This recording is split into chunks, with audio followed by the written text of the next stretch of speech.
everyone. With the permission of my team, I'll start today's webinar. I welcome one and all who are attending today's webinar on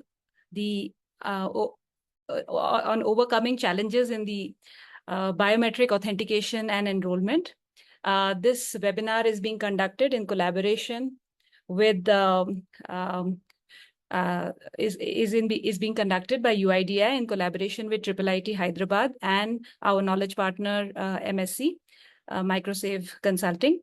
For all the attendees who are maybe not aware of UIDAI, it is the short form for Unique Identification Authority of India, which is a statutory authority under the Government of India, mandated with the task of issuing a 12-digit digital identity card to its 1.3 billion residents. It's the largest biometric identity project in the world, and a successful one at that. And it is based out of taking 3 biometric parameters of each individual and being able to deduplicate such identities across large galleries and confirm the uniqueness of such identity. This, I'm sure, kindles a lot of interest amongst a lot of biometric industry partners as well as academic partners. And today, the idea of this webinar is to bring such like-minded people together to talk about the challenges in this domain. People who have been working with biometrics, use of biometrics for establishing digital identities. India has been a stalwart in establishing this project, and so successfully over the years. But there are still some challenges that we are facing. And we hope that through holding such webinars, this is probably the first among many that we will be holding, in the interest of the ecosystem as well as in the interest of UIDAI. We are hoping that such webinars will allow the ecosystem to exchange ideas, as well as for UIDAI interest of enabling the ecosystem to interact and finding better solutions and finding the solutions for the problems that countries like us are facing for use of biometric for ID and other systems. Today, we are fortunate to have amongst us the CEO of UIDAI, Shri Amit Agarwal sir. Sir is a senior officer of the Government of India and leading the UIDAI project since the last 1 year. He has been an engineer by profession from the prestigious IIT Kharagpur, as well as has been associated with pioneering projects, including India's Digital Privacy Act and the upcoming regulations. Within UIDAI, he has been leading the team with passion and conviction and has been instrumental for many of the new initiatives within UIDAI towards forwarding our goal of ensuring a secure digital identity for all. He is currently also the DG of NIC, Government of India. With us, we also have our esteemed speaker and a longtime friend and comrade, I would say, Shri Anil Jain. He has been in the founding team of UIDAI in its initial inception. And we also have Professor Anoop Namboodiri from IIIT Hyderabad. We have collaborated with IIIT for forwarding a challenge, a biometric SDK benchmarking challenge. CEO sir will be talking more about it. We also have Dr. Pramod and Dr. Vivek Raghavan with us, and Professor Buch from NTNU, an esteemed professor in the field of biometrics. I'm hoping that we will have a very engaging session today, and we have a surprise for all the participants on how UIDAI is going to do a soft launch of a new platform, which will enable the biometrics domain to something which was not accessible to them earlier. Over to you, CEO sir. Please share your ideas on the conduct of this event. Thank you, sir.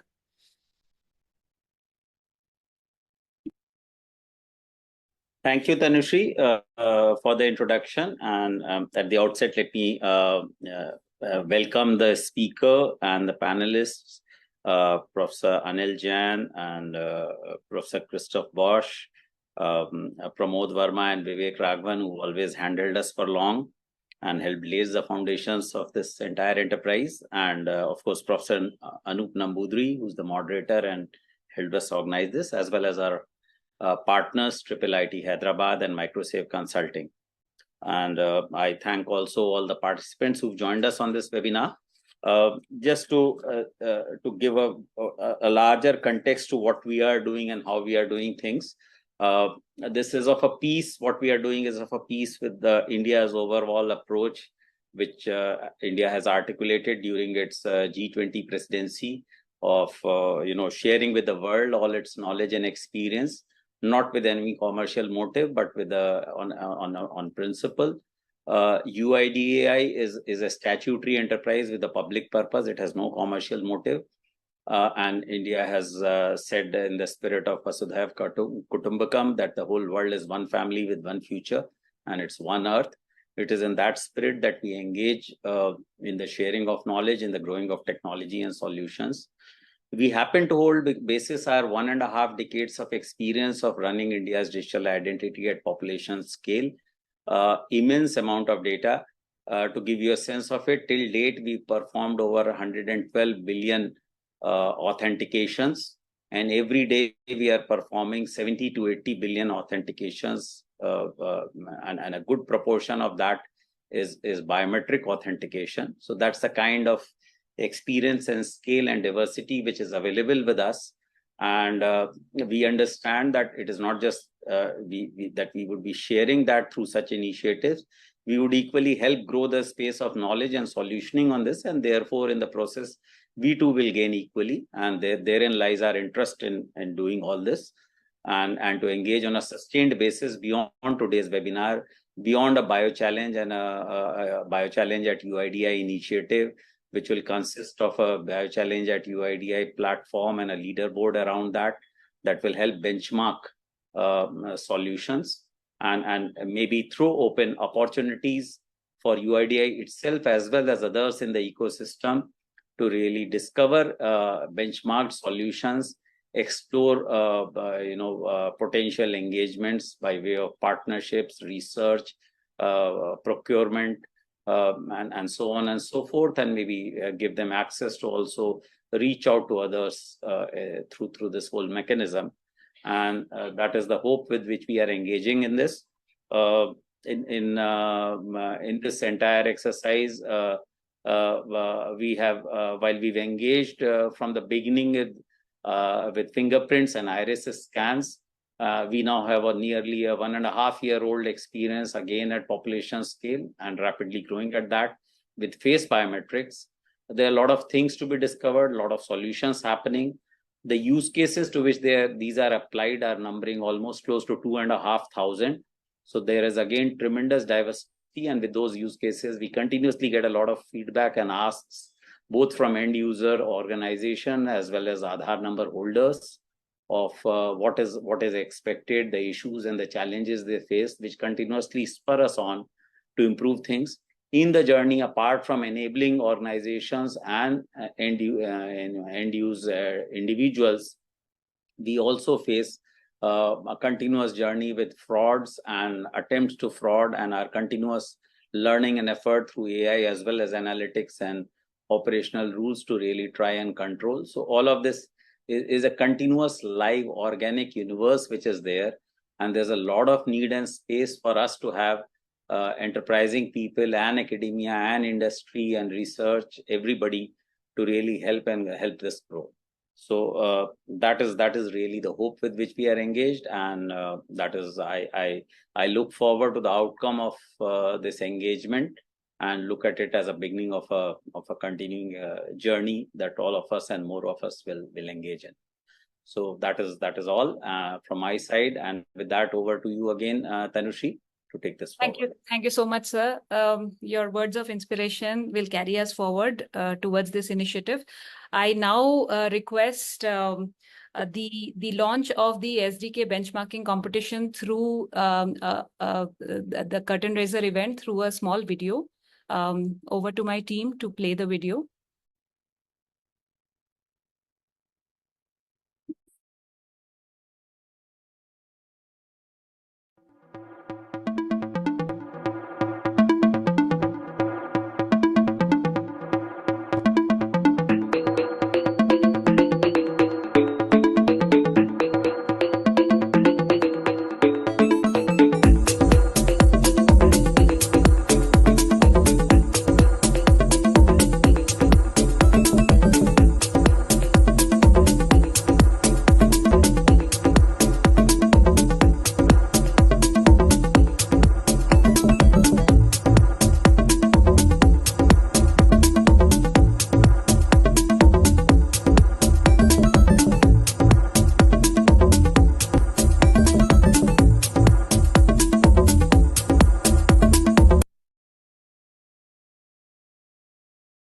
Thank you. I hope that excites a lot of minds who are working in this area. That the challenges will come up soon and will be available on our website. Please follow our UIDAI link on Twitter, X, and other channels.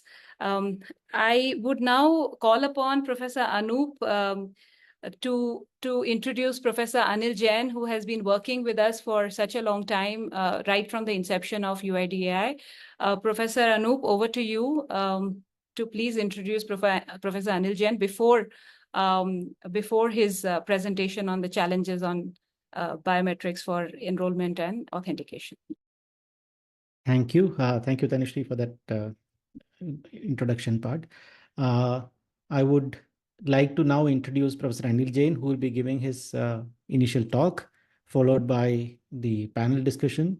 We will introduce the panelists after the talk. So first, we have a talk by Professor Anil Jain. It's my distinct pleasure to introduce Professor Anil Jain, who is also a mentor and guide to me. Anil Jain is a university distinguished professor and a Douglas E. Zonker endowed professor at Michigan State University, where he has taught and conducted research for the last 50 years. Jain was inducted into the United States National Academy of Engineering, the Indian National Academy of Engineering, the World Academy of Sciences, and Chinese Academy of Sciences, and also the National Academy of Inventors for his many inventions in pattern recognition and biometrics. Professor Jain has also been the editor-in-chief of IEEE Transactions on Pattern Analysis and Machine Intelligence, one of the most prestigious journals in the field. And he was awarded the Guggenheim Fellowship, the Humboldt Fellowship, and the Fulbright Fellowships, and also the IAPR Kingston Fu Prize.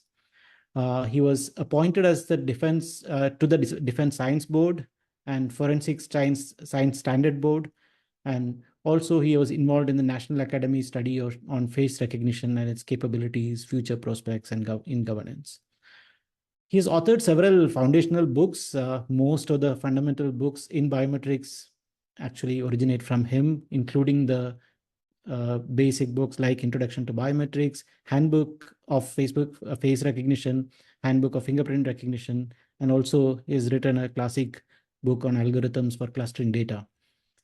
He has a large number of discoveries in the field of biometrics, and he has done several services to the research community, building up the community all across the world, and has done extensive mentorship. And for all these award efforts, he was also awarded the Doctor Honoris Causa by the Universidad Autónoma de Madrid, and also Hong Kong University of Science and Technology, and also the Hong Kong Baptist University. So that's a very brief introduction to Professor Jain. We could go on for long with his background and the bio, but that would be stopping you from listening to the more exciting things that Professor Jain has to say. So over to you, Professor Jain. And before starting, to the participants, you can ask questions in the Q&A channel. You can type it there, and I would ask it. If you really need to talk, then you can also raise your hands, and then we can let you talk directly after the talk from Professor Jain. And you will also have time to interact and ask questions to the participant, the panelist, during the panel discussion afterwards. So over to you, Professor Jain. Thank you, Anoop. It is an honor to be invited to make a presentation at this workshop. This is an exciting day for biometrics community because Aadhaar is opening up its database in the sense of evaluation of algorithms. Aadhaar data will not be available, but just like the NIST evaluation, which is primarily restricted to forensics, law enforcement, and some civil applications for the population in the United States, Aadhaar, as the CEO pointed out, generates the biometrics data, which is at such a large scale and diversity that is mind-boggling. And so, to me, this is a major event because now we will push the biometric technology, recognition technology, the latency to its limit which has never been done before. So with that, let's just first fully understand the Aadhaar. Most of you know Aadhaar, but you don't know how the process works and what are the complexity involved in Aadhaar. And that will help us list a bunch of challenges which we hope the vendors, the university academic researchers will follow up. So as has been pointed out, Aadhaar is a country scale, and it's not a small country. It's 1.5 billion population. Currently is 1.4 billion. It is estimated to saturate at 1.7 billion in 2060. But the data, once it enters the Aadhaar database system, never leaves. So cumulatively, we estimate that the Aadhaar gallery will be close to 2 billion or more. And so now we are discussing now the deduplication from 1 to 2 billion. This has never been done, right? I mean, the largest database after Aadhaar is perhaps the Indonesia national ID, which is about maybe 200 or 250 million people. There's a diverse demographics of India. It is a secular country, which is multilingual, multi-ethnic community, and that's important from the purpose of the sensitivity involved in collecting biometric data.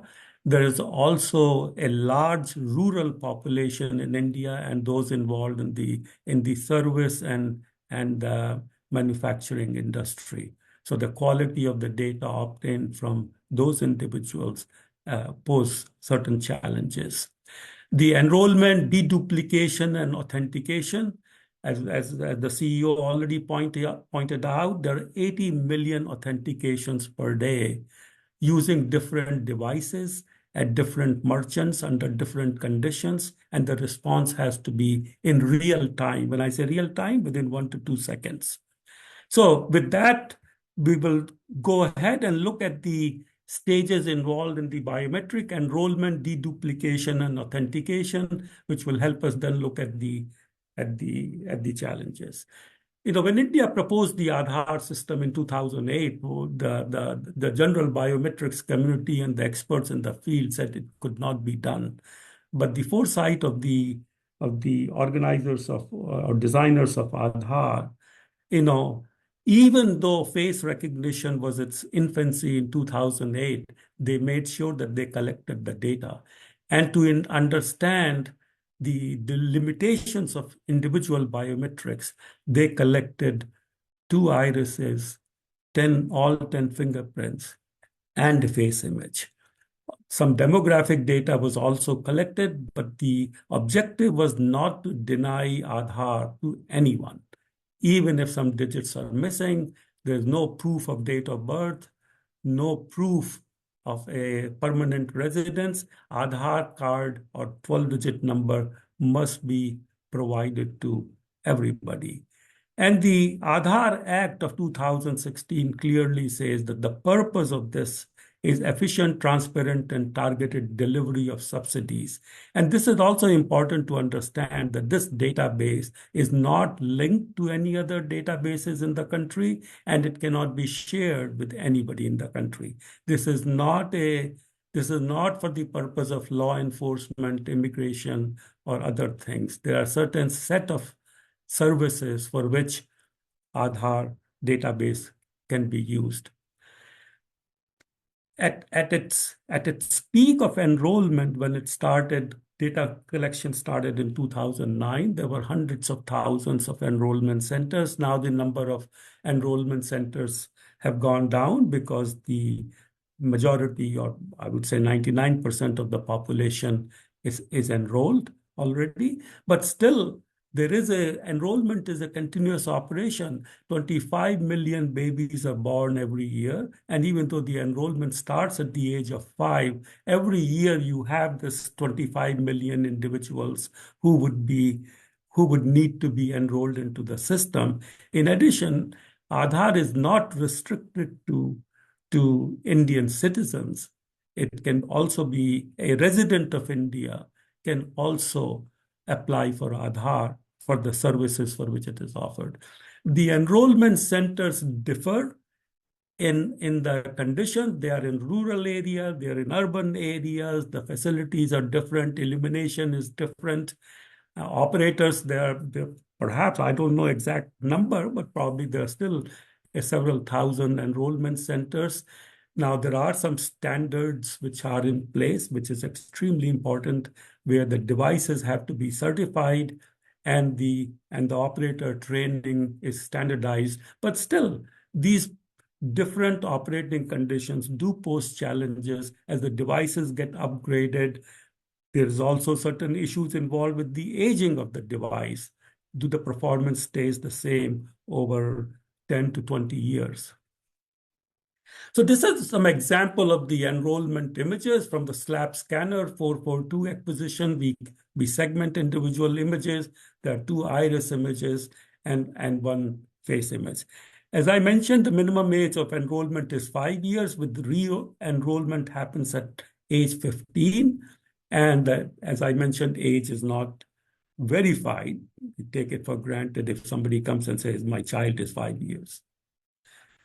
The most interesting and the exciting part is the deduplication. If we want to ensure that one person has only one 12-digit ID, we want to make sure that this person does not go to a different enrollment center and demands a Aadhaar number. So when an applicant comes and says, I need an Aadhaar number, we collect the biometric data. No demographic information is used because we don't know how to trust the demographic information. It is searched against the enrollment database of biometrics. So as I mentioned, current database size is approximately 1.5 billion. And the output is the person already in the database or not in the database? And the metrics for determining the performance of the deduplication is false positive identification rate and false negative identification rate.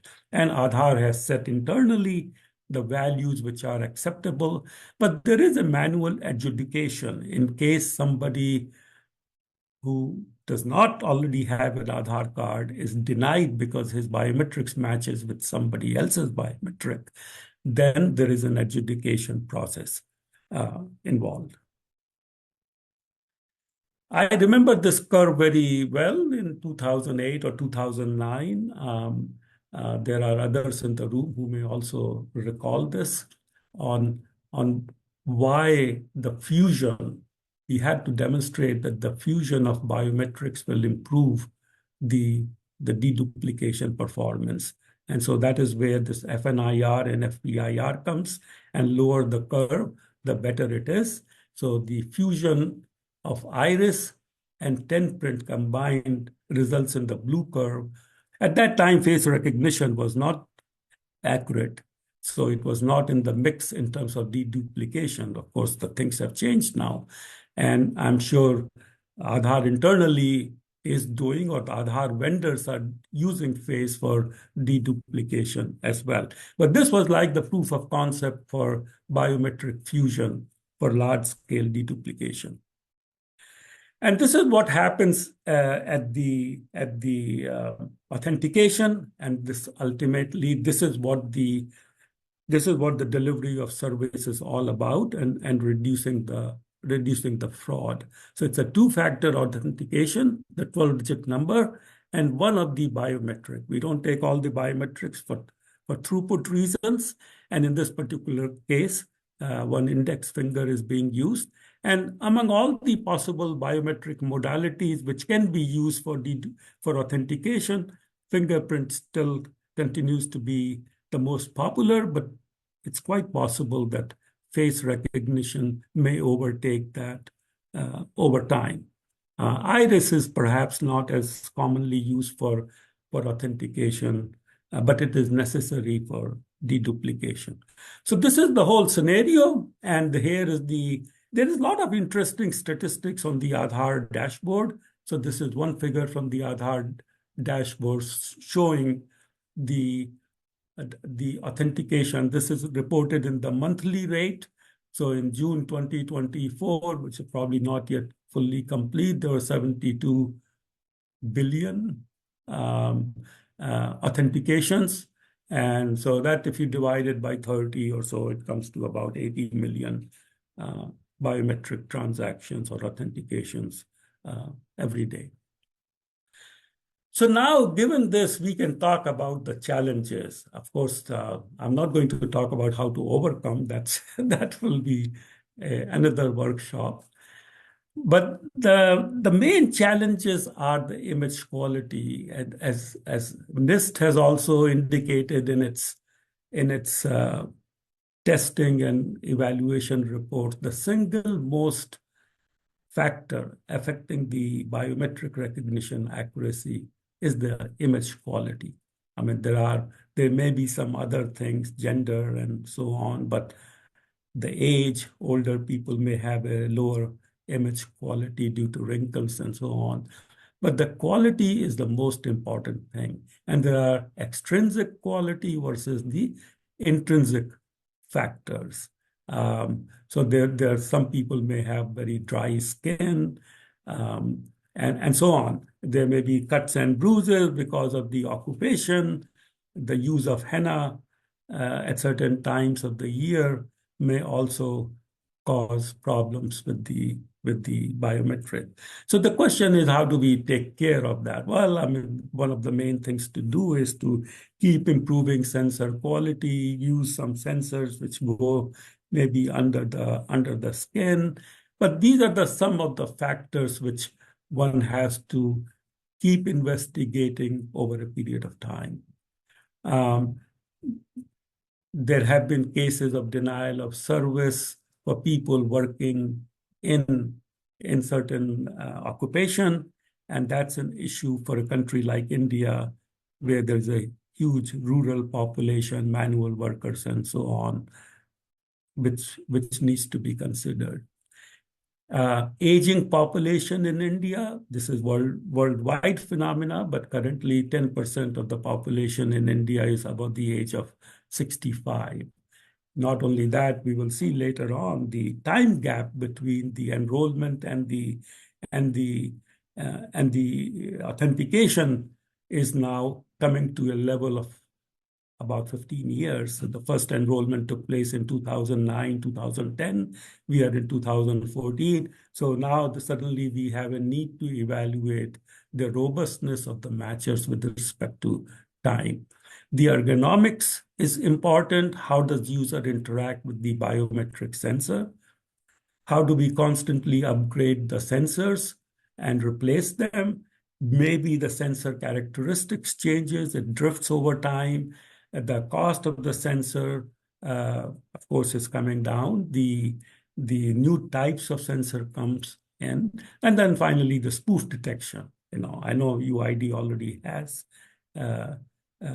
algorithms for spoof detection, but there are always new methods of spoofing. So this needs to be constantly checked. And of course, there's always an issue of collusion with the operator in terms of spoofing.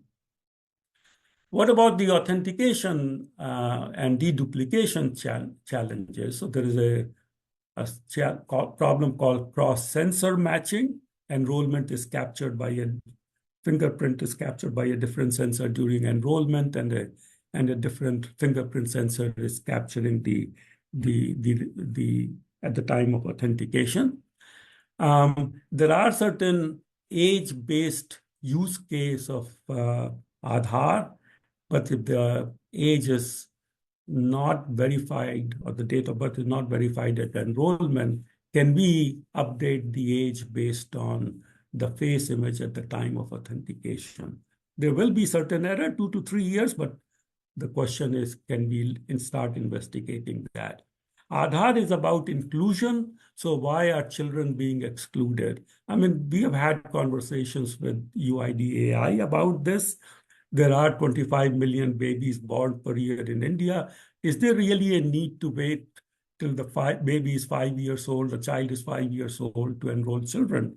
Perhaps we can easily enroll a child at the age of 1 using fingerprints, and other modalities like iris and face can be added when we do the re-enrollment at age 5.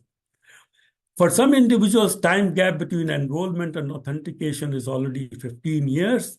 How robust are matches with respect to this time gap and for this demographics?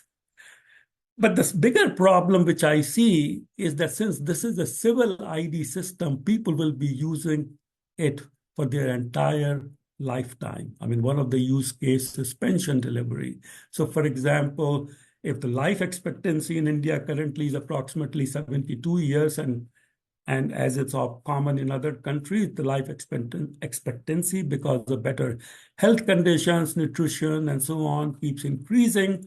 We are talking now about a 60-year gap or 70-year gap between authentication image, biometric image, and the enrollment image. And so nobody has ever tested how the biometric algorithms, recognition algorithms will perform at this time gap. So does it mean that we need to re-enroll the person after 15 at some point later, so age of 40, 50? So this is something, or the template update, this is something which opens some new challenges. And finally, we need to revisit the notion of capacity of biometric.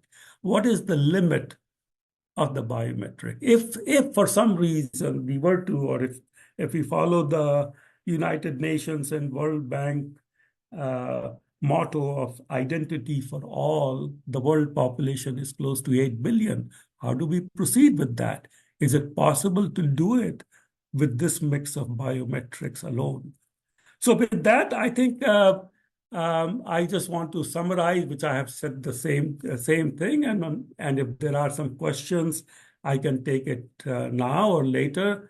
But I'm really excited. The whole biometrics community should be extremely excited about Aadhaar's bio challenge, because it will give vendors and academic groups to test their algorithms against challenging data with large time lapse, poor quality, and diverse demographics and sensors used to capture the data.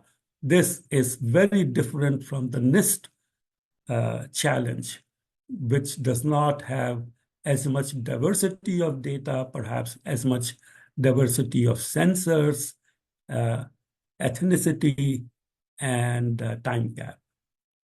With that, thank you for listening, and look forward to the panel session. Thank you, Professor Jain. So we will definitely ask you some questions during the panel session. But before that, there is one question that someone has asked, Sridhar has asked. So if you could take this up. Can Professor Jain talk about face authentication, which he feels will overtake fingerprints? What would be the way forward in your view? I think face authentication accuracy under semi-constrained settings is close to fingerprint recognition, and we would have fewer challenges in terms of poor quality fingerprints, which we encounter in many rural areas. And since face can be uncovered for biometrics, for benefit distribution, as is common in the enrollment process, there is no reason why for delivery of services and for authentication, face cannot be uncovered for this purpose. So I'm pretty, and at some point one could also capture fingerprints using contactless sensors like mobile phone, and that's another direction which should be investigated, because instead of putting hundreds of thousands of fingerprint readers at the merchant site or benefit distribution site or health clinic, why not use a mobile phone camera to capture face and fingerprints, which are the two predominant modalities for authentication. Iris is less commonly used. So for enrollment, we stick to the current ecosystem, which is in a supervised mode by trained operators. But for authentication, I think we should investigate the use of mobile phones. I mean, NIST has done evaluation on mobile capture, contactless to contact matching. Initially, there was a little gap in the performance between contactless to contact matching and contact to contact matching. But now that gap has narrowed down. And this is the kind of challenge we want to provide to the vendors and academic research groups. Thank you, Professor Jain. There is one question from Prithvi, which effectively you answered in that in your answer. He was asking about contactless fingerprint capture using mobile phones. So that you Yes. already answered. Yes. Yes. Okay. Thank you. So we will now move on to the next step, which is the panel discussion. Where you will have, of course, chance to ask questions even during the panel discussion. So it's my privilege now to introduce the rest of the panelists. We have Dr. Vivek Raghavan and Dr. Pramod Varma with us. We will also be joined by Professor Christoph Buch, but he would be joining a little later. So I will introduce him when he joins. So let me start with Pramod Varma. 1 second. Yeah. So Pramod has been kind of the leading architect of Aadhaar, and not just Aadhaar, but a whole lot of technologies that we currently use in India. So he has been the chief architect of most of India's digital public infrastructure efforts, starting with first Aadhaar, and then he did develop eSign, an interoperable digital signature protocol. He was key in designing the DigiLocker facility, which most of us use to store our credentials. It is currently used by over around 300 million people with nearly 6.5 billion credentials stored in it. And he was also instrumental in developing the UPI, the Unified Real-Time Payment System that we all use, which was launched in 2016 and currently doing something like 14 billion transactions a month. So it's a huge success. Every one of these efforts have been extremely successful. He also played a key role in designing and architecting India's indirect tax system, the GST, the digital health infrastructure, digital agricultural agri-infrastructure, digital education infrastructure, and also including the world's largest schooling platform named Diksha. In addition, he has also co-founded and created the Beacon protocol. It's an open source protocol that helps us create decentralized peer-to-peer networks. And the protocol is openly available for everybody to create whatever solutions you want to build on top of it. And it has been the backbone on which several other DPI like the ONDC and Namayatri, there are several mobile, there are cab hailing services and all that was been built on top of the Beacon protocol. And also the new decentralized energy network, UEI, has also been developed on top of it. The Beacon protocol has also been used by several other efforts all over the world, in Europe, Brazil, Africa, the US, and several other parts of the world. So he also serves as the chair of the Global Center for DPI, the Digital Public Infrastructure, and also serves as an advisor to many entities and initiatives in India and globally. He holds a master's and PhD degree in computer science and also a second master's in applied mathematics. He is passionate about technology, science, society, teaching, and I also know that he is also an avid mountain climber, painter. He's a very, very multifaceted personality. So I'm really happy to introduce you, Pramod. I have the pleasure to work with you for a long time. So thank you for agreeing to give your talk. And first, maybe you can, put your point of views across, and then we will take the questions at the end. So I'll introduce one panelist at a time, and then maybe you can talk, and then we'll go to Vivek. Yeah. Pramod, your turn. Yeah. Thank you, Anoop. It's wonderful to be here. I didn't realize you're going to be reading out all that thing. It's really boring. I don't think anybody wants to listen to all that thing. But yeah, the journey has been, India's journey has been unique. as unique as Unique Identification Authority of India. So in one sense, truly India is one of those countries that repeated the population scale or societal scale changes. And it's all began with Aadhaar. So we are so proud to be, looking back 15 years and asking these hard questions again. And it's really very good to hear, very good to see. It's hard for government agencies to openly ask these questions. We have been in the system, and how it sometimes gets constrained and tricky to be fully that transparent and ask a lot of questions. But wonderful to see CEO leading from the front, asking these questions to see where else, how can we push the boundaries, and how can we ensure the original intent of Aadhaar is by empowering 1.4 billion people with identity, not only empowering them with identity, but truly letting them use it. And that's always been the hard part, right? Sometimes we get pushed back, our Supreme Court case, and sometimes, you do check and balance and get questioned and so on. Why are Aadhaar used? Why are you using it here, there? And you tend to be conservative. And the problem with being conservative is that we can't progress. And unless we ask real good questions, we can't progress either. So again, wonderful to see this happening.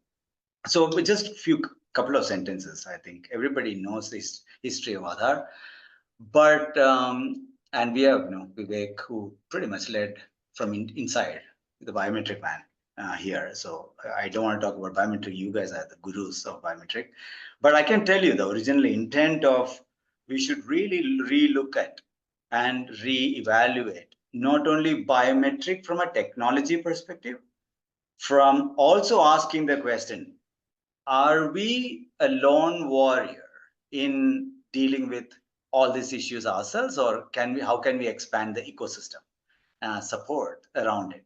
And ecosystem support can be in two-sided. One, supply side ecosystem. That means all the devices, the vendors, the algorithms that we are going to deploy inside UIDAI to make UIDAI perform better. That is a supply side ecosystem. But we could also ask the same question on the demand side ecosystem. Why can't we open up more federated authentication structures that allow layering of other biometric, private, and more limited usage identities, device-driven? I can do face auth, authenticate. The only thing I need is a token that authentication was successful. So we should ask the question, how can we leverage? One is, how can we improve inside? But we can also ask a larger question, which is the original intent of Aadhaar, is to truly create an inclusive and empowering identity system. Doesn't mean we have to do everything. So I would also urge all of you and the UIDAI team to ask that question, especially when it comes to authentication. Now, enrollment is a very peculiarly an issuer side. We are the identity issuer. In that sense, UIDAI has to issue identity. And hence all the enrollment related that Professor Anil K Jain covered in terms of, time lapse, the older devices captured 15 years ago, 20 years ago later, 2035, when we look back and say, oh my God, that's like 25 years ago, we captured using devices. What happens to them? Do you re-enroll? Do we update? All those questions related to latent fingerprints, older devices, time lapse issues, all that thing need to be dealt with in the case of enrollment. And we need to improve the supply side ecosystem. And hence the bio challenge is very, very apt in actually allowing some of these new enrollment. And we can run that inside a closed sandbox. It's not that data is going out. Data will never go out by law. But you can create secure enclaves, so sandboxes in which these can be tested out by UIDAI under a controlled environment, but still allow innovators to provide that. That is what I think BioChallenge would really help.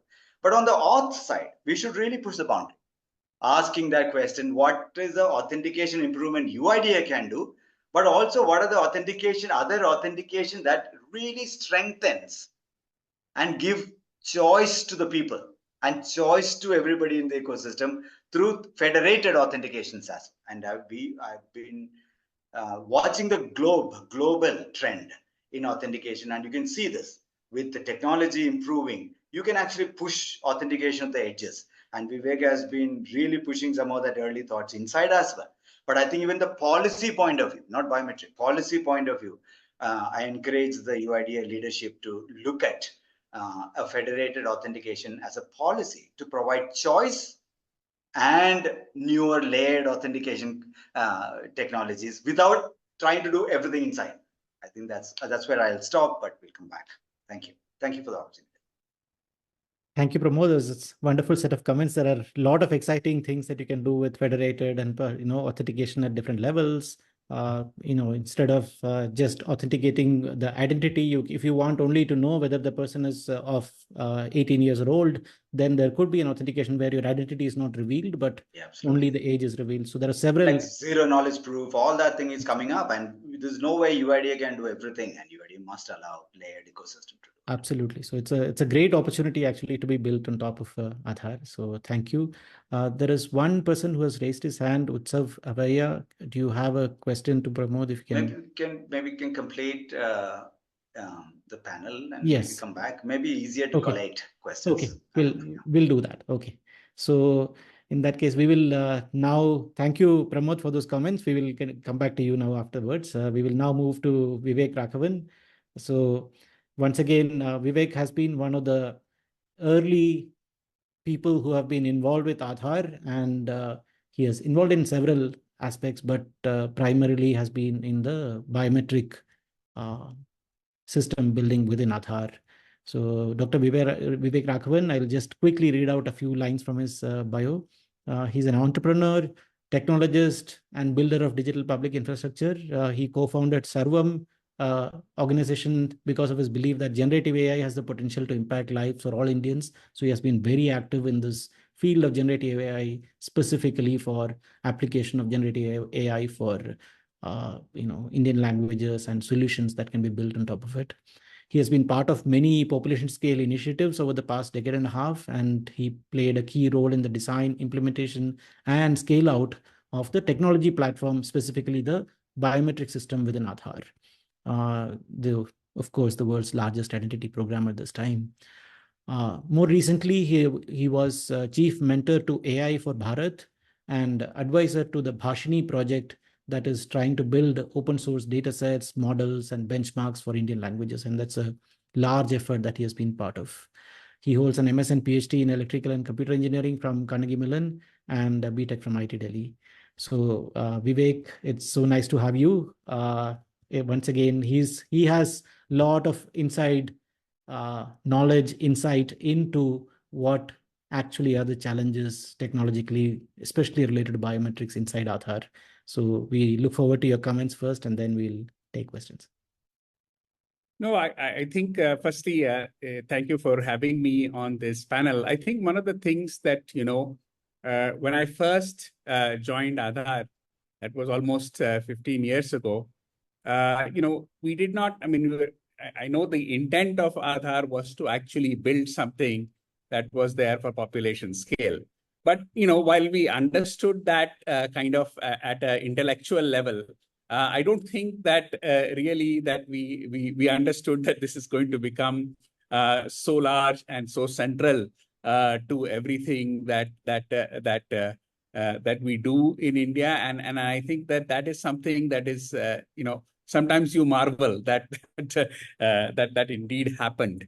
And I think that's something that, and in many cases, I would say that, and I think Pramod would agree with me on this, is that it is actually the success of Aadhaar which actually led to the thinking that, there are many ways in which that, that we can build all these different kinds of digital public infrastructure. Aadhaar is probably the starting point in some sense of much of the things that we're talking about.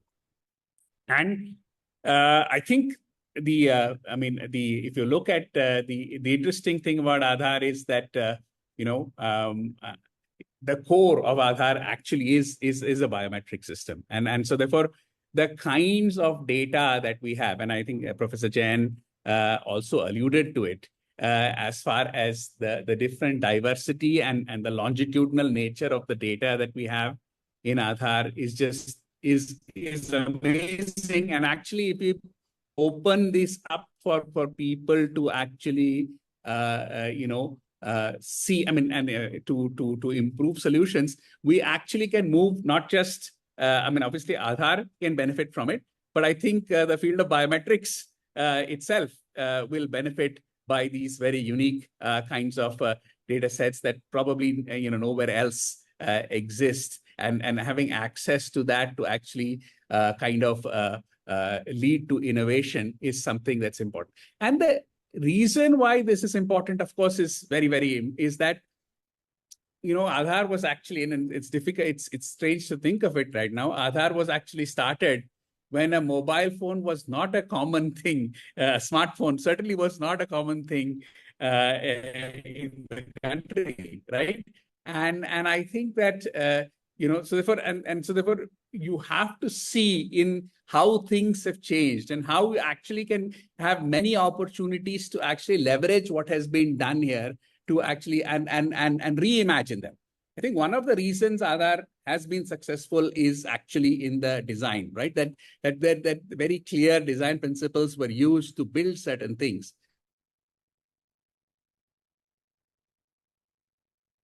Oh.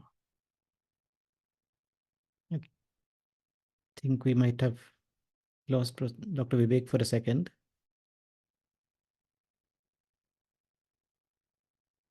Deep learning. We were just at the beginning of this, of things in deep learning, and things have really, changed and dramatically, improved. So therefore, I think looking at, and while I think Aadhaar actually has done a good job over the years in kind of reinventing and understanding all these new technologies and bringing them in, this is really an opportunity by which more people can actually kind of contribute to improving systems like this. Not necessarily Aadhaar, but biometrics itself. And I think that's the unique opportunity that is here there.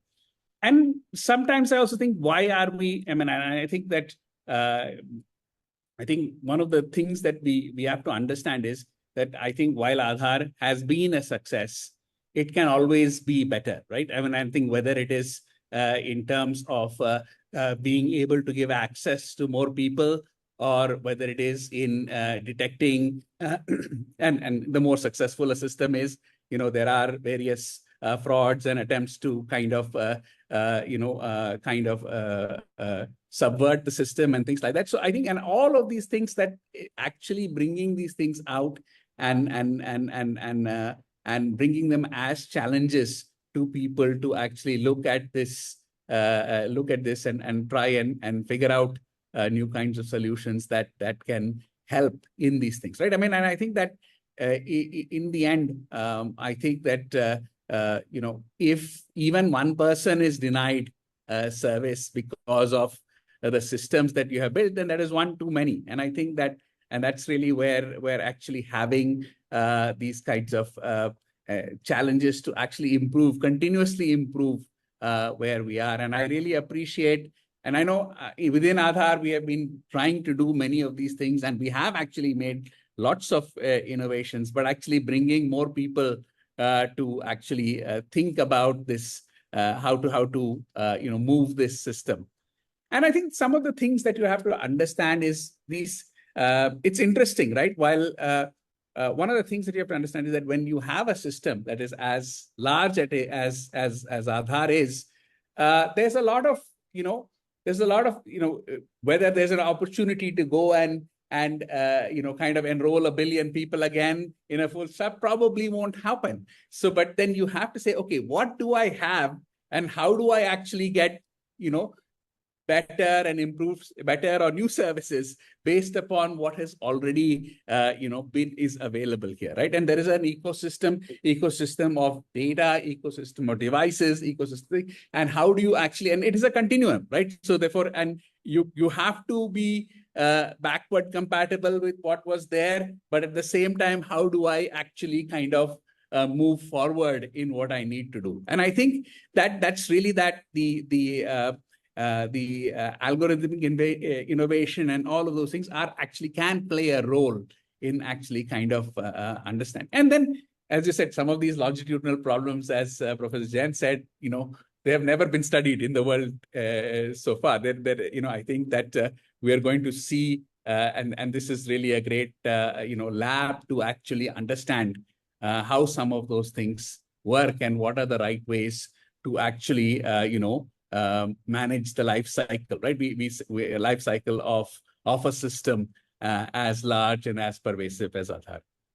So I'll stop my comments at this time, but yes. Thank you, Vivek. Yeah, so a lot of interesting points that you brought up, including, of course, when the Aadhaar was built, it was designed, the overall system was designed to last for a very long time, which requires a different way of thinking. But even issues like, what would devices that were used to capture at the beginning, how that would interact with things that are 20, 30 years later. Interesting questions as you brought up some of the things. It will be interesting to chat with you later. But the point that you raised last regarding the aging issues, longitudinal studies, we have world-level expert in that area with us, Professor Christoph Buch, who joined us just now. Thank you, Professor Buch, for joining us. He has done a lot of work. If I start reading his bio, then I would take up all the time that is available for us. So I would only mention a few lines from his bio. So he's a member of the Department of Information Security and Information and Communication Security Technology in the Norwegian University of Science and Technology, NTNU, and also he has a joint appointment at the computer science faculty at the Hochschule Darmstadt University at Germany. Further, he lectures in biometric systems at the Technical University of Denmark since 2007. He's received his PhD in the field of computer graphics in 1997, and in the same year he joined Fraunhofer Institute for Computer Graphics, one of the leading institutes in that area, as the head of Department of Security Technology. And he has been responsible for the acquisition, the management, and control of various applied research and development projects. He has been, responsible for several large-scale coordinated projects. BioIS, BioPhase, BioFinger. There are several efforts that he has built, which has led to solutions, large-scale multi-institution projects, and technologies that has been deployed. And if I start reading them, that would be a very long list. And I don't want to bore you with the raw data. It would be far more exciting to listen to him directly. So Professor Buch, we are so thankful for you that you could join us. And if you could make your initial statements, then we can take questions based on that. Okay. Welcome. Okay. Thank you for the invitation. It's an honor to be with you. Let me try to share my screen here, which is now the case. And you should now be able to see my slides. Can you confirm? Yeah. Okay, very good. Good. The slides are available on my website. I have prepared a larger set with also aspects on presentation attack detection and morphing attack detection, but I learned earlier today that I have only 10 minutes, so I will take out the PAD and MAD topics unless you ask questions on this later on. I would focus on the challenges that I do see for large-scale biometric systems, such as your system. I always praise your system when I talk to my students. I say this is the largest biometric identification system that I know of, which is a legal system. The points that I really see is sample quality. I want to elaborate on that one, and the aging aspect. For sample quality, a lot of work has been done, both in research and also in standardization. So I think you can harvest from that. For aging, I have a perspective, but I have little to really harvest here.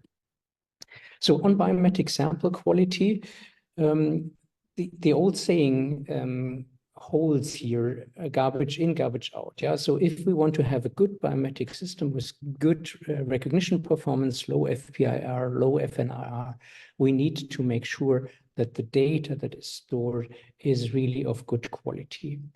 There's a lot of research in this field that has been elaborated in the past, and all this research work has contributed to technical reports of ISO IEC, and we have now standards, a framework standard that I will talk about quickly.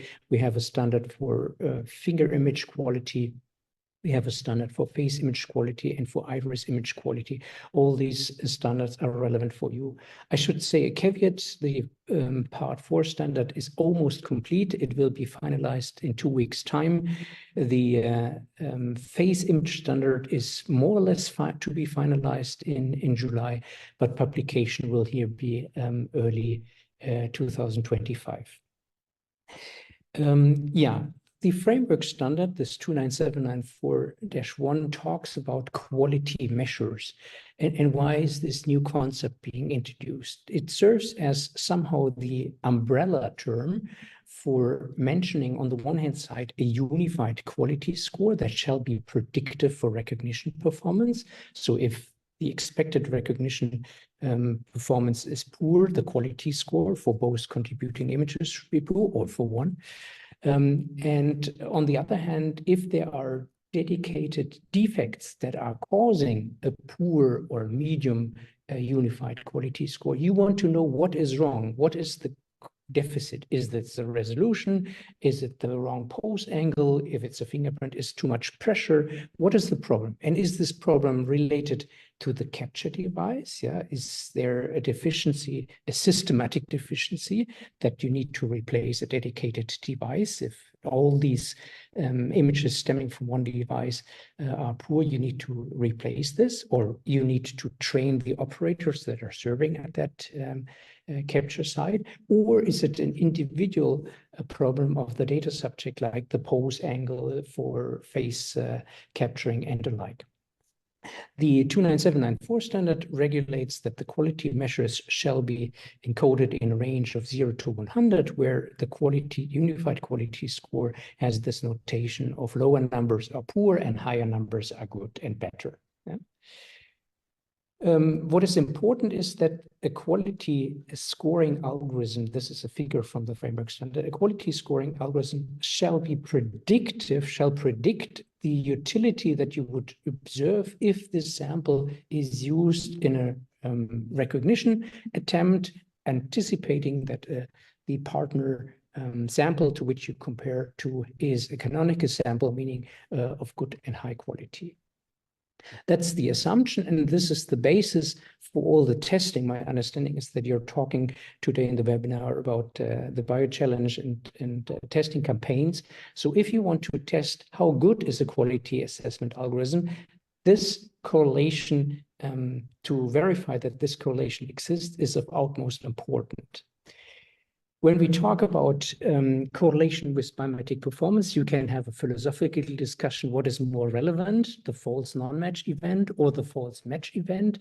I think the majority of the community in the standardization world is of the opinion that the false non-match rate is what really counts. So the effect that we want to see is that when we reject poor samples, bad quality samples, and we have a starting error of, let's say, 5% false non-match rate, as you reduce from your data set, as you discard the poor images, your false non-match rate should go down. So if you have reduced 5% of the worst images, your false non-match rate should be with 0. This is the theoretical idea, but the reality is something like the blue curve here. The point of this figure is to illustrate the steeper, a so-called EDC curve, or error versus discard characteristics curve, is going down, the more predictive is the quality assessment algorithm for the recognition system that is in place. Yeah, obviously that depends on the data, that depends on the face recognition algorithm that you have in place. So EDC is this new concept which has been incorporated in the standard, and this is what we use. We have used this already when NFIQ was developed. NFIQ development spanned the time from 2010 to 2016. NFIQ is incorporated in this large-scale European system that is upcoming entry-exit system. And this legal text, this legal regulation explicitly mentions the need for NFIQ for fingerprint image quality assessment. Just a short recap of what it is. It is measuring the utility of a fingerprint sample by analyzing a number of handcrafted filters. So this is the pre-CNN time, where we looked at pressure, where we looked at rich value uniformity, and many other algorithms that then are accumulated to one unified quality score by a random forest. If you want to read more, or if you want to see the papers related to NFIQ, you can go to my website that is here at the bottom.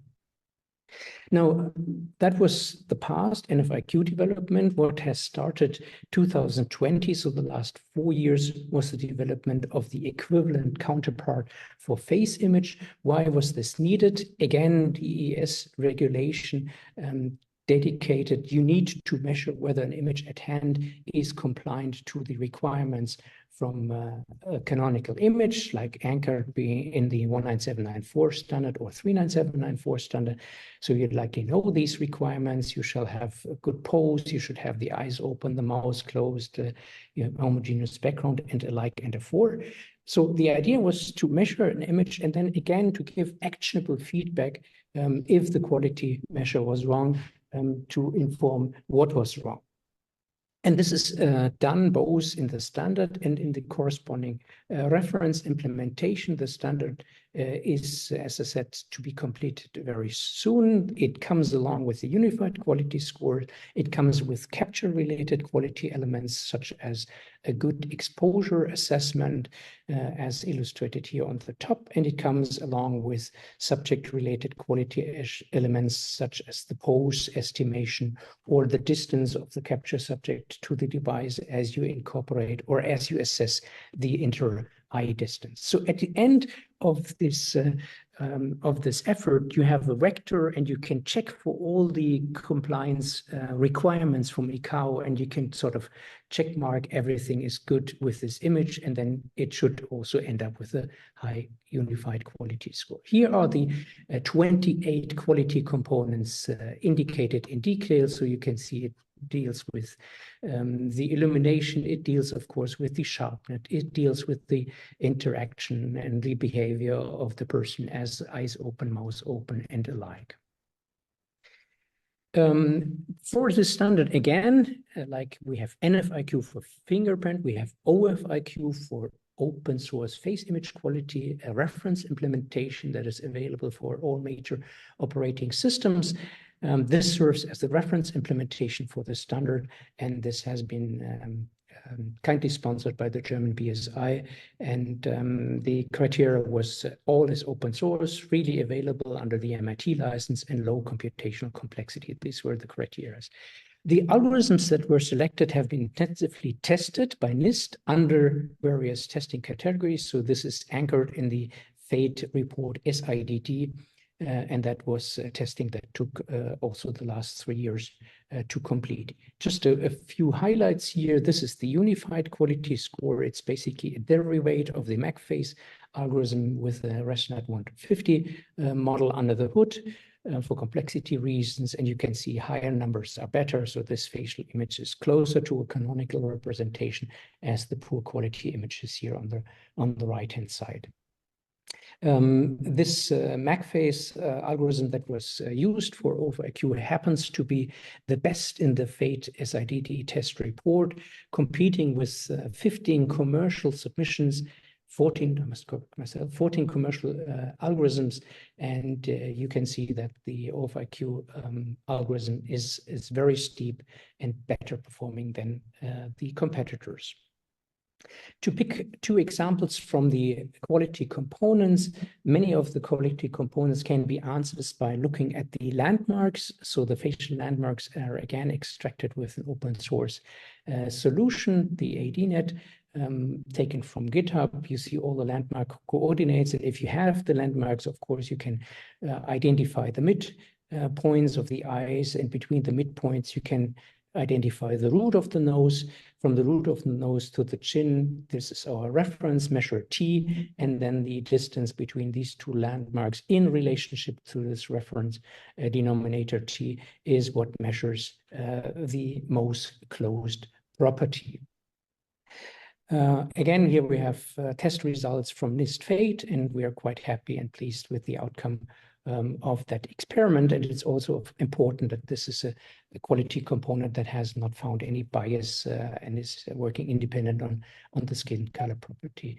Some work that went into OFIQ and which my group has contributed to is the assessment of neutrality of the facial expression. So what you want to have is the neutral expression here in the center and not the extreme expressions that are around. So the intention is to quantify the neutrality expression with the 100 and degrading quality with the other expressions that we have here. What we have done is to transform our 2D images to a 3D model. From all neutral images, we get a sort of an anchor point, the reference model in 3D. You see that this is a neutral model. If you then project one neutral image as a test image, you'll get this model here, and then you can measure the accumulation of all the vertex distances. So basically it's the norm of the vertex coordinates, and that accumulated over the entire model gives you how close a model is derivating from the neutral reference model. And you can see for the screen model here on the right hand side that there is a lot of deviation, dislocation of vertices, and this is highlighted by the red color. And if you then accumulate this, you get a larger distance value. If you subtract this from the one, you get the quality measure that we're interested in. Let me come to the aging aspect. We have worked on the aging aspect in the following understanding. We are of the opinion that aging is, of course, a severe problem for face recognition. Yeah, we have changing skin properties, we have changing morphology, we have droppy, baggy eyelid area and alike, and a force, change of hairstyle and hair color, of course. But we don't see an aging problem for fingerprint recognition. We had 2-3 years ago a paper with ICPR where we investigated a long-term fingerprint data collection for more than 15 years, and we found no degradation of recognition performance over that time. For iris aging, I have no personal experience, but I refer to the study of Patrick Rother and his team from 2013, where he based on the work from Notre Dame University, investigated temporal stability and concluded that this is a well-solved problem. Now for face, we do have a problem, and what we do in our lab is that we simulate face aging. You can do so, for instance, interactively with the interface gun, where you project a real image into the latent space, and then you identify the direction of aging, and you can see that along this axis you can make your facial image older or younger. So age progression, age regression, that's what we do here, and you have a dedicated face boundary. This is the interactive part. We have a more sophisticated model that is also respecting the 3D components, and that has been published in last year IGCP proceedings. What I would like to do for a test, and I don't have the data to do so, but you likely do have the data, is the following, that given such age progression models, we can anticipate the quantization of the degradation of a comparison score, whether you have your probe face image and your reference face image at the same age range, say at the age of 48, or whether you have an older reference image with a time span, in this case, of 9 years. If we then anticipate that we have age progression or age regression in place, then what we could do is that we have an adjusted reference face image. So you take this old reference face image at the age of 39, your probe image is at the age of 48, and then you do an age progression, you synthetically update your image to become a quantified age of 48 label, and then see to which extent the comparison score is better than in the previous experiment. This is the data experiment that I would like to see. Frankly speaking, I don't have the data, and I stop here. My conclusions is control the quality of reference data by all means. For presentation attack detection and morphing attack detection, I praise do live enrollment wherever possible, no unsupervised capture process, and for sure no import of face images from passports, because you could have a morphed passport at hand. And for face recognition system, 2 strategies, periodical renewal of the reference data, or age-resistant face recognition systems, or face age progression synthetic data to minimize the comparison score degradation.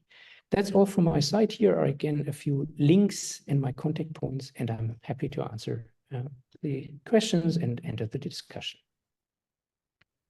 Thank you, Professor Buch, for a wonderful presentation.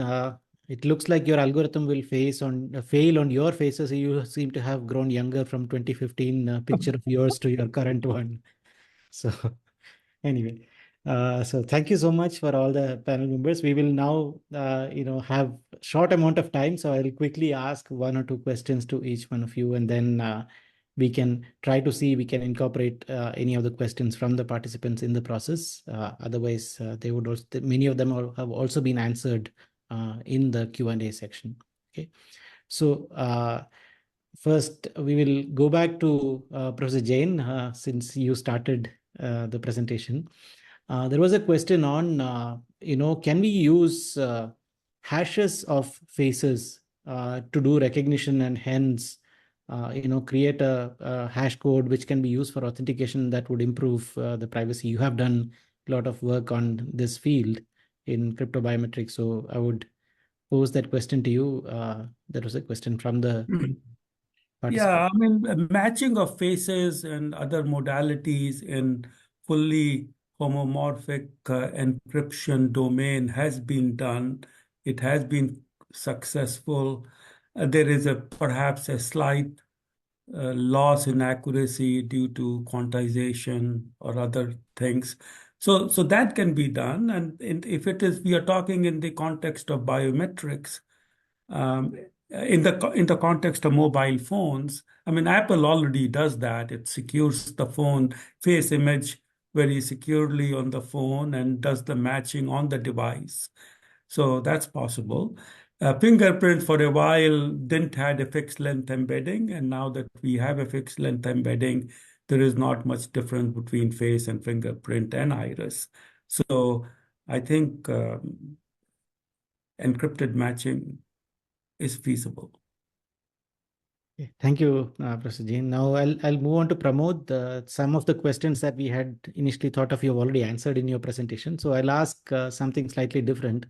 When you started designing Aadhaar as a biometric-based identity system, how much you have since then you've worked on several of these other layers of digital public infrastructure, including UPI and several others.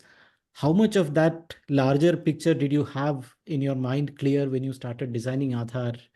Because it has been extremely well designed in terms of how it has lasted to make it helpful for all these other layers. Was that thought process clear, or is it just the result of clear design principles that you applied to the design of Aadhaar? The latter. I think I would be very silly to say we knew the next 15 years as like predicting the future, but design principles were very strong. We had very, very strong team, strong thinking, and quite a diverse team. So we actually had a good stress test of the design, not from a uniform one person thinking. We had quite a diverse team. In one sense, stress testing the longevity of the design. And much of that design principles came from the fact that things will break, things will scale like crazy, things will change. So how do you accommodate change? How do you future-proof it? How do you isolate? How do you change, refactor? So I think we use the principles that, sort of we knew it and we applied it really well. But some things we found later. For example, we introduced eKYC as a service later. We knew face will come, but we were not at all ready because it was 2G, phones were just barely there, smartphones.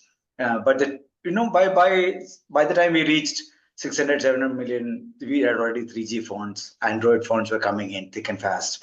So the face was picked up as an authentication modality a little later, appropriately so, when it was ready for doing it. But much of that we had, for very forward-looking view in the design, and the design principles held it. So we didn't know what was coming later. But I think looking back, we got most of the design right. But if you were to design today, you could actually ask very, very interesting questions because the smartphone penetration has gone through the roof. Connectivity is, near pervasive in India.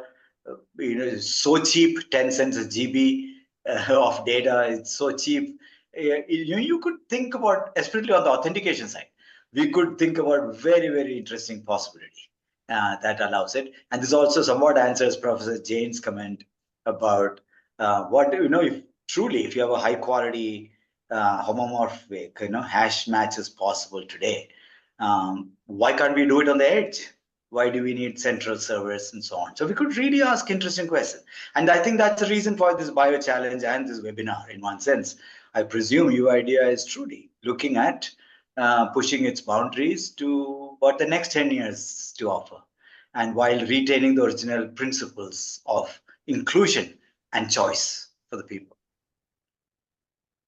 Absolutely. So this is at least envisioned to be only the first of several challenges in the future to come, including Indeed, what it should be. Yeah. Including what Professor Buch was talking about quality metrics, evaluation of those, how do they work on this case. I remember you talking about when the initial days, when we were designing things, talking about how to do minimal rather than how to increase the number of features. And it has really worked out so well, brother, especially in the context of privacy. Minimalism is such a powerful idea that allows you to be very, very focused on purpose or why you exist, and not do anything more than what you exist and let other ecosystem partners do outside it, so that the overall design of the digital movement is not centralized. It's actually federated, much more decentralized, and hence supporting much better privacy. Now with the privacy law, it even strengthens India's story. Thank you, Pramod. So now I go to Vivek in that order. So Vivek, you have been kind of the key biometric person within Aadhaar, who have kind of led the initial implementation and later, more importantly, the sustenance, the changes that you have seen. So over the last 15 years that you have been involved with this, what changes in the biometric infrastructure internally, the solutions have you seen which surprised you in some sense, like what you did not think about when you started out with that? Over a period of time, what things that you think were that's interesting, that I did not expect this? No, I think first of all, yes, I think that I did not expect, but I think I started at Aadhaar when the first Aadhaar was issued, and I was there when we had 1.2 billion Aadhaar. So therefore, so I have seen this story from the insides. I think in the system itself, I think there were a number of things, right? In the beginning, I think we theoretically said that that when we capture this many biometrics, we should be able to meet our accuracy requirements and stuff like that. And to actually see that happen was something which was interesting. That I think that we met and exceeded. The one interesting thing that we realized is that, I think, and this is part of the things in the system itself, is that when we build a multi-biometric system, we designed it assuming that all the biometric captures are actually kind of, belong to the same individual. And that was sometimes not the case. And that led to very interesting problems in the system, which actually built that's a whole different level. And I think that if you can say that, hey, there is no doubt in my mind that as also Dr. Buch also said, that if we have good quality and we have this many biometrics, you can deduplicate much more than 2 billion. You can duplicate everybody in the world. I honestly believe, from what I have seen, that when there is a failure to do this, it is almost always because of quality, and it is almost always because of quality, or it is because of, as I said, unexpected things where that these enrollments actually don't necessarily, and some of them are, there are many different kinds of things. Over time, we became much better at kind of controlling what happens on the edge and things like that, and being able to kind of do. So I think that is one of the things that certainly was there. I think that it's what and then it's when you do things at scale, making even a small change takes a long time. Okay, it's not. I mean, you may even know that this is the right thing to do, but for example, maybe we had 500 million enrollments, and then we changed some of the providers. Okay, and then we said we want to redo and we did that even actually now recently when the galleries were at 1.3 or 1.4 billion, and the ability to actually redo some of those things, or to actually do something different with that same set actually becomes a fairly large exercise. Even a small change to project and say put some new thing in there and make sure that the entire system works, right, is one of the challenges and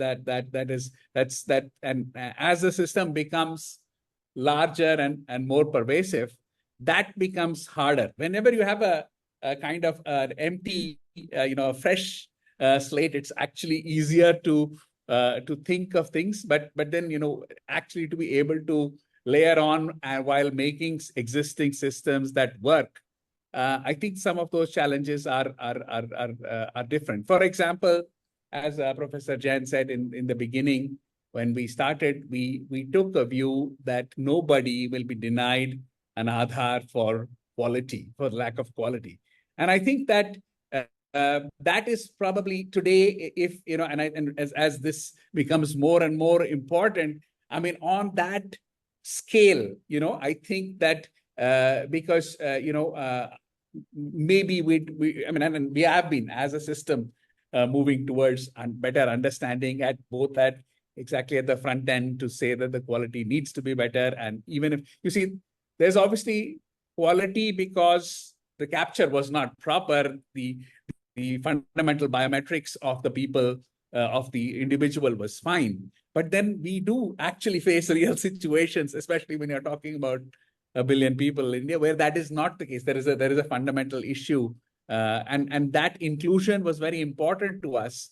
And that kind of how nuanced we were in understanding those two things differently. I mean, we would have paid maybe a little bit more attention. But I think, though, having said that, I think that all that we actually think for the scale that we are at, the quality is actually quite amazing, and it is also related to the design, right? That all of these things were standardized and everything was done in kind of and how devices were certified, how things were done, and I think and all of those and the software being fully in the control of UID, I think made some of those things better. But having said that, maybe even more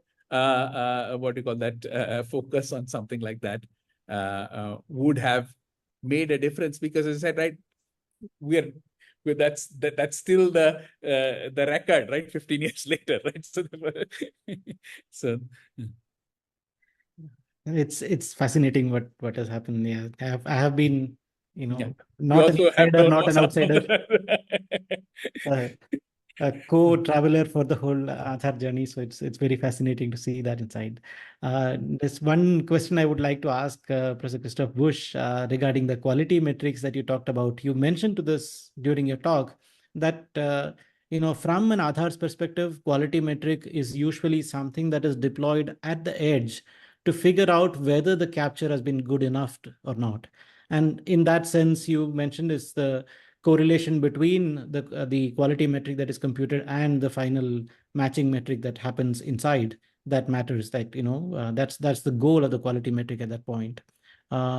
So especially with this modern deep learning based solutions coming up, and that keeps on changing, it looks to me like a cat and mouse game where the algorithms are trying to do better and better on poor quality data, and the quality metric is trying to catch up with saying, you know, can I predict how the newer algorithms are trying to do? So can you comment on that dynamic and how entity like Aadhaar can keep up with that story?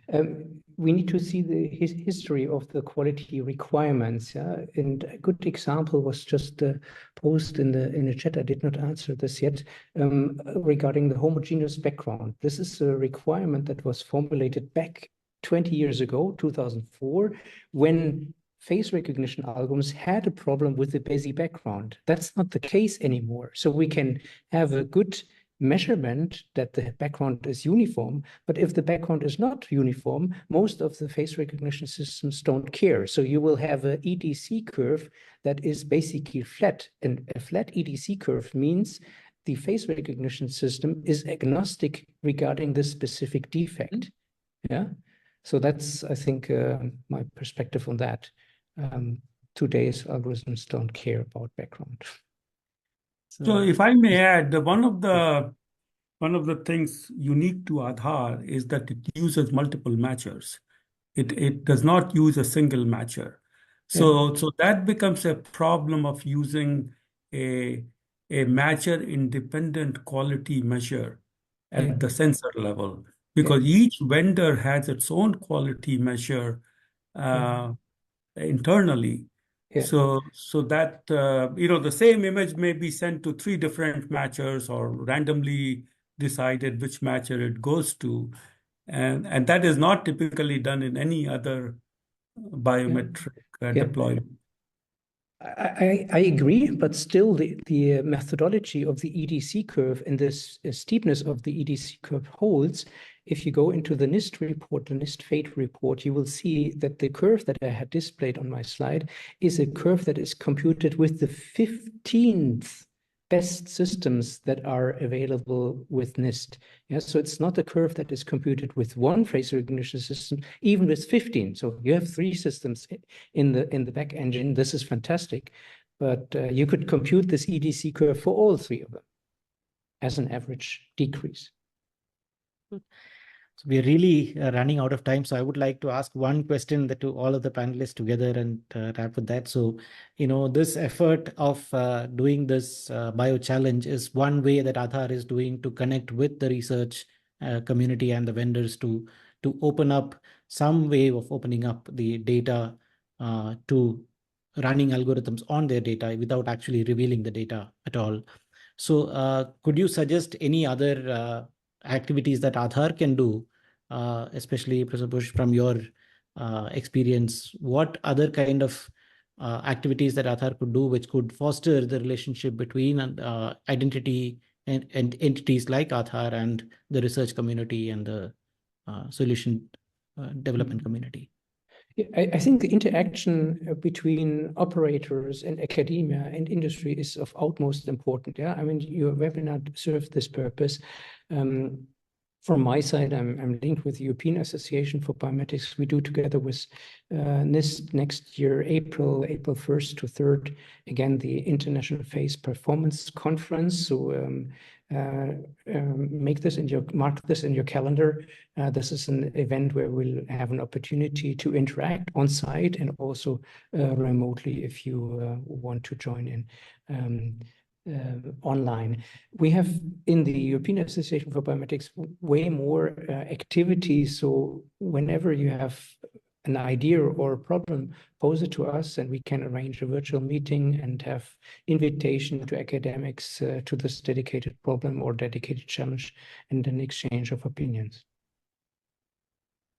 Thank you, Professor Buch. Any other comments from the panelists, if any of you would like to chime in? Yeah, I think one of the things that are interesting is that I think obviously this bio challenge is something that we have internally at Aadhaar, has said that this is probably something interesting, but maybe even having this kind of discussion with a larger group as to, hey, could there be things that would make sense, that for which we probably Aadhaar could create a representative data set for which algorithms could so for that kind of a discussion about possible problems, and you have that and then that might spur ideas that, hey, these are the kinds of new challenges that should come out, like kind of a feedback to identify what might be unique challenges where what the kinds of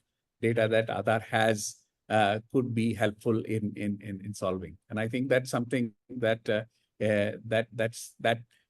rather than, I mean, it's very good that we are putting challenges out, but I think maybe getting that feedback as well from people as to, hey, is this possible? I mean, sometimes it's not possible. Clearly, the rule about data being everything needs to be within that is absolutely something that is a line in the sand for Aadhaar. But maybe what are interesting kinds of problems, right? That you could look at, like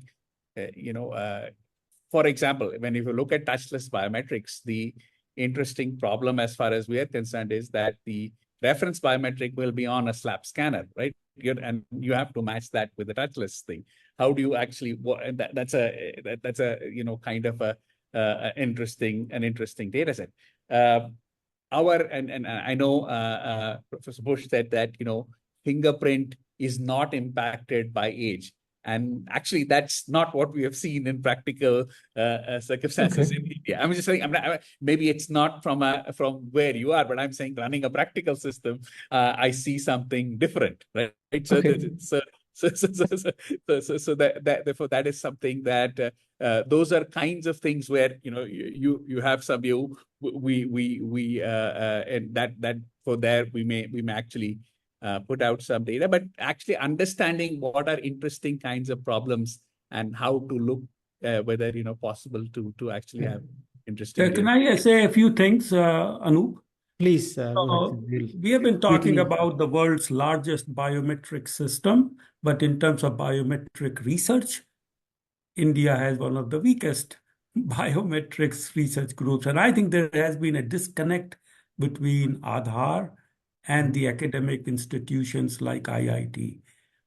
IIT's academic in IIT, while working in AI, don't understand what are the problems which Aadhaar is facing.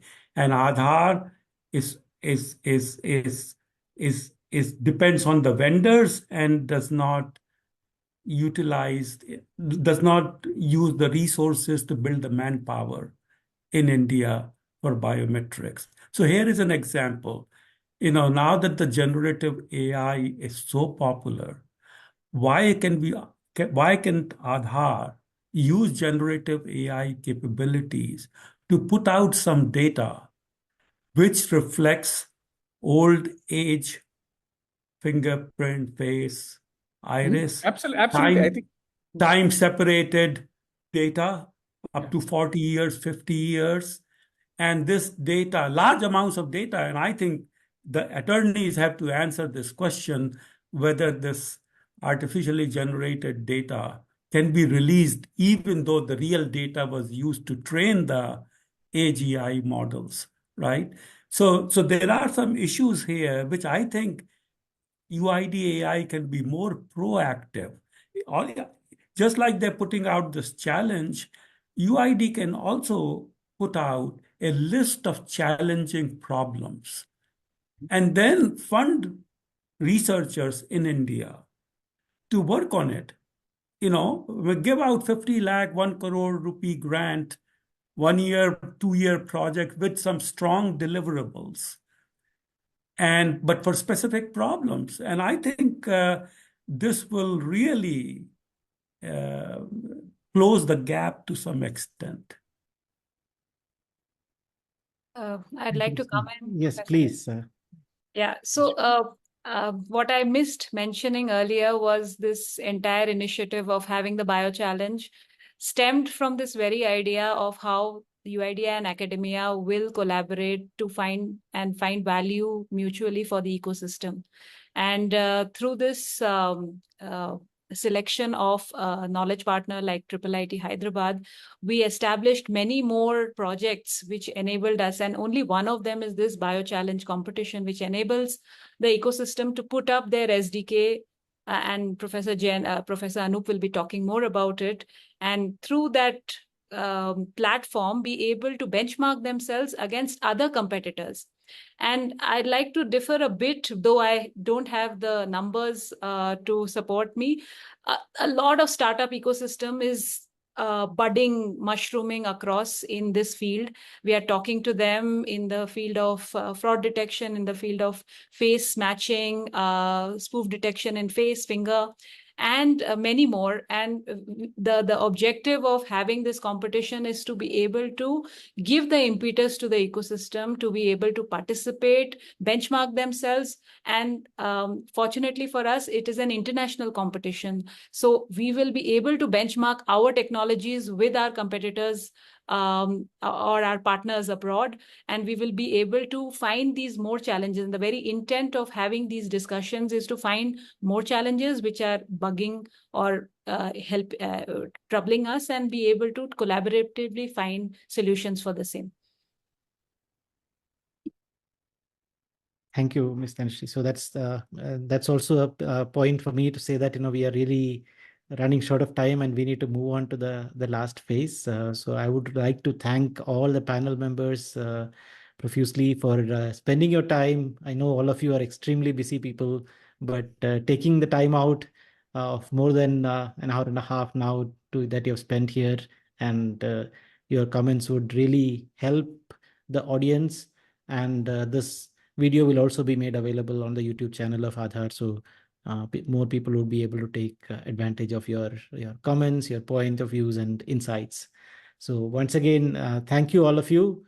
Thanks for joining. And we will now move on to the last part of this webinar, where we will talk quickly about the bio challenge itself and then conclude. So thank you, Professor Buch. Thank you, Pramod. Thank you, Vivek. And thank you, Professor Jain, for your time. Okay, now that we conclude the panel discussion part, we will move on to the last phase, which is about the bio challenge. So I will quickly introduce the bio challenge competition to you, and more details will be made available on the website, which you can take a look at it. So let me start with sharing my screen. I hope that the screen is now visible. So even though I'm making the presentation, this effort is primarily run inside Aadhaar and a joint effort between Aadhaar and IIIT Hyderabad. So as it has been mentioned multiple times till now, we are running a competition of benchmarking biometric verification SDKs. And we are running the competition in 3 different categories: fingerprint, iris, and face. These are one-to-one verification challenges, not the one-to-one deduplication challenge. So this seems to be relatively the easy problem, and there are already solutions available. But what is special about this particular challenge is that the data that is chosen is very, very special. The first image that you capture would be of people between the ages of 5 and 10. These are young children, and then the second impression of the same person captured at least 5 years later than that, many times at the age of 15 or more.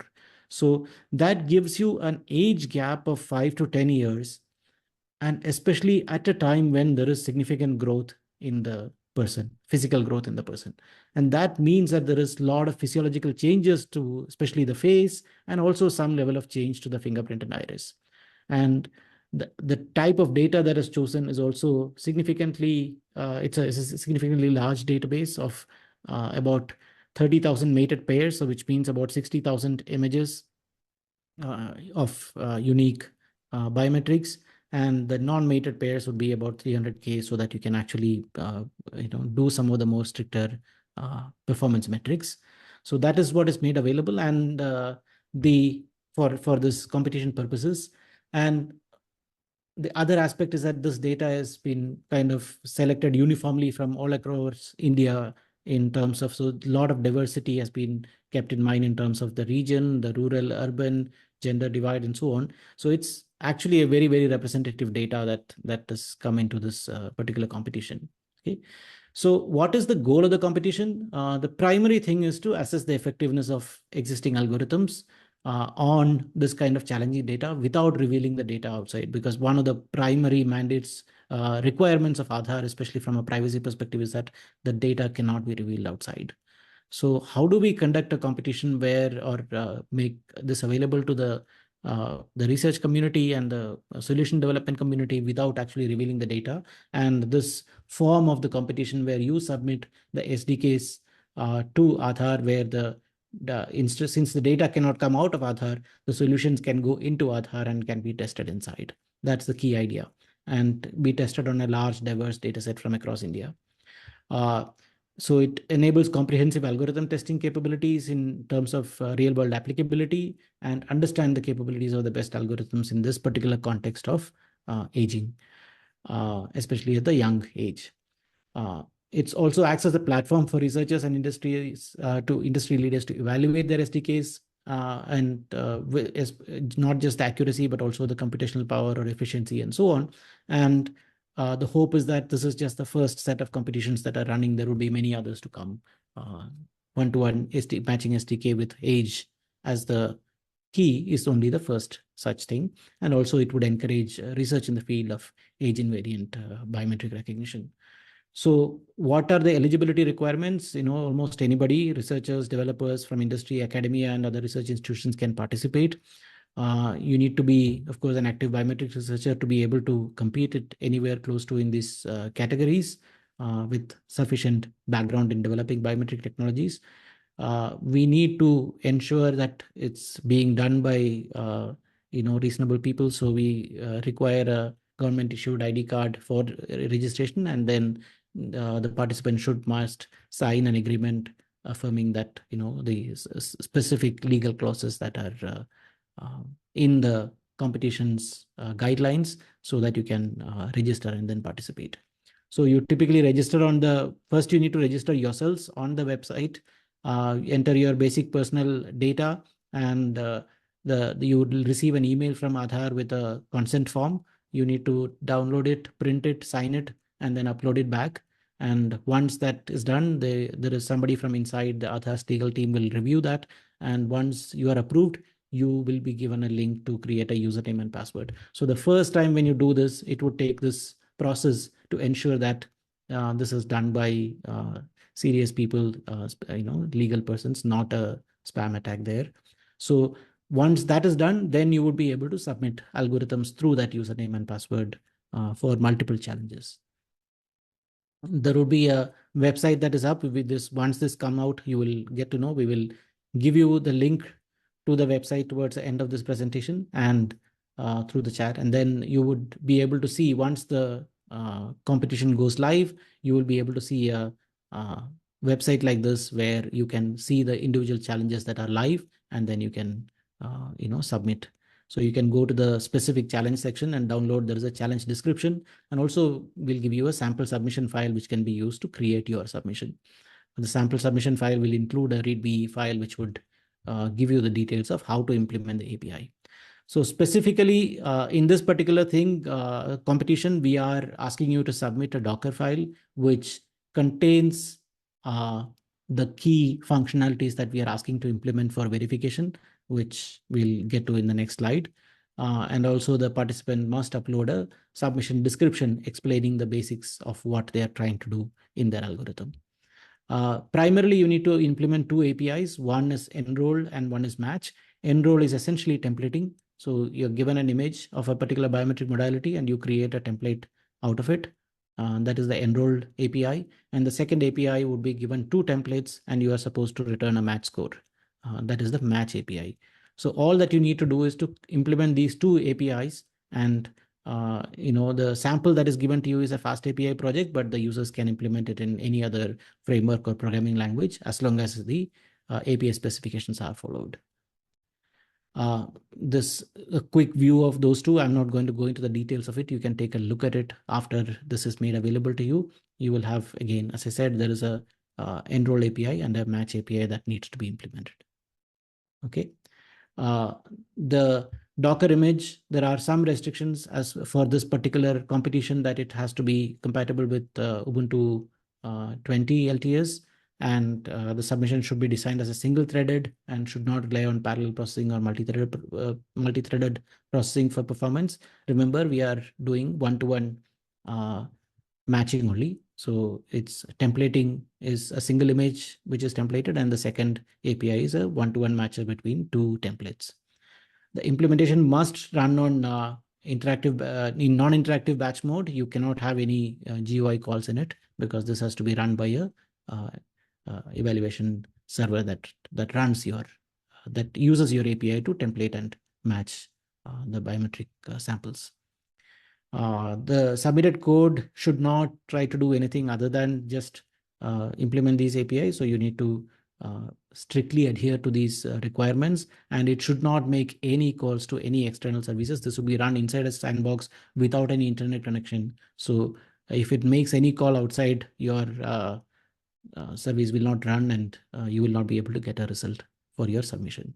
And that's basically the requirements. We also have put some restriction on the time so that it doesn't just hog the evaluation servers. So at most 10 seconds for the enrollment or templating call, and at most 1 second for the matching of two templates, which are quite generous for any practical implementation.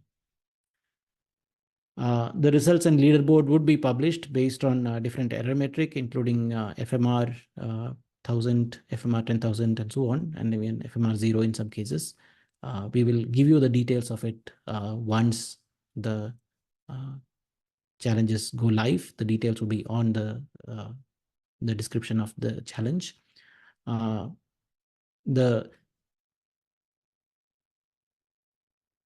Once your code is executed, once the results are obtained, you will be able to see the results of your algorithm, and then you can decide, as a registered user, you can decide to publicize that in the leaderboard or not. So even that provision is provided as of now. We will decide that based on the participation. So that's all what I wanted to say about the bio challenge competitions. We are expecting to bring these out by sometime next month. And once the challenge is out, you will be able to go through the website details of each of the competitions and the participation within that. Okay, so I will stop here. If you have any specific questions, I would be happy to answer. But since there is a time crunch, I would be able to take only 2 or 3 questions. So if you have anything specific, please feel free to ask in the Q&A section, or it would be easier in the Q&A section if you can type.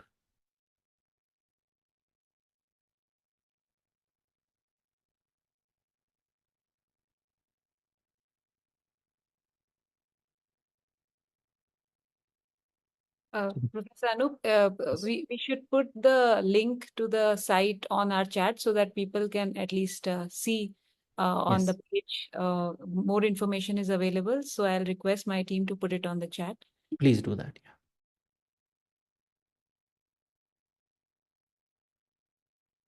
So this is the first time we are announcing it. We will definitely be giving you far more details as things go live, which will be happening soon. I think, let me see.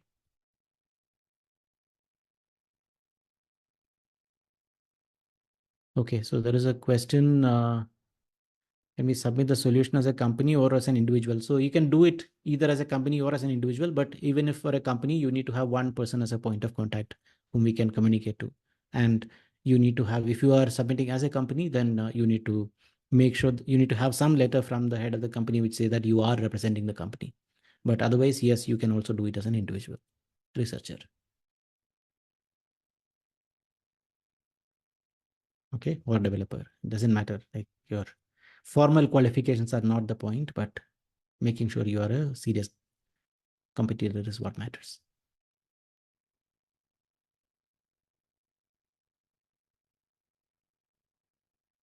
The first challenge, will it be fingerprint or based on all modalities? The first one that will open up would be fingerprint, but soon the iris and face challenges will also open up.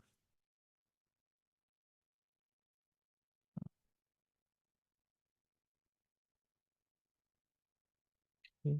I guess some of the questions are not related to this webinar. They are related to Aadhaar issuing. That is a completely different topic.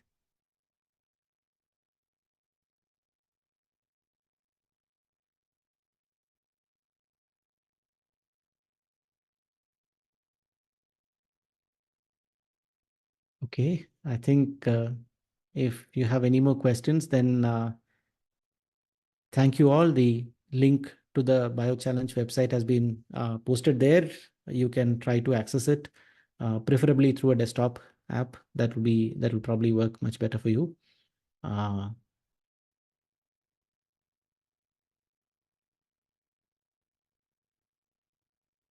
Okay.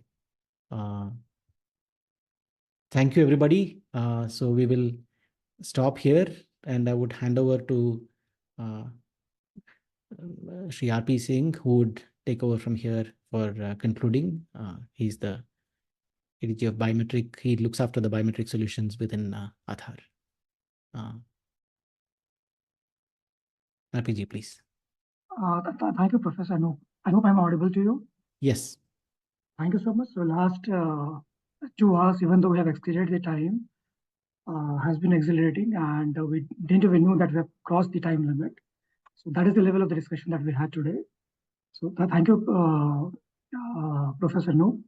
First, I would like to thank Shri Amit Agarwal, CEO UIDAI, for his vision and direction to launch this competition to the world. As the first challenge we are launching, what you have proposed right now, and post that we are going to have multiple scenarios and the problem statement coming forward. I also thank all our distinguished panelists who joined today, Professor Jain, Dr. Pramod, Dr. Raghavan, and Professor Buch, for their thought-provoking insights and also their suggestions that came during the discussion. So I have taken the notes. Definitely, I have taken the notes, and we'll try to work jointly with IIIT and the other ecosystem partners to implement as many as we can. I take this opportunity also to thank Ms. Tanushi, DDG Technology Center at UIDAI, for spearheading this competition in enabling it. And without her guidance, this would not have been possible. I can't thank Professor Anoop any further much, being the moderator. Without you, it was not possible at all.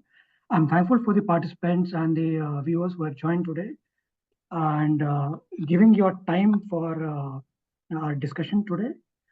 As Professor Anoop has said, that we're going to launch it on 15th of July. And I hope to see you all there on 15th of July. And I can assure you that you will not be disappointed in our challenge and what Professor Anoop has mentioned.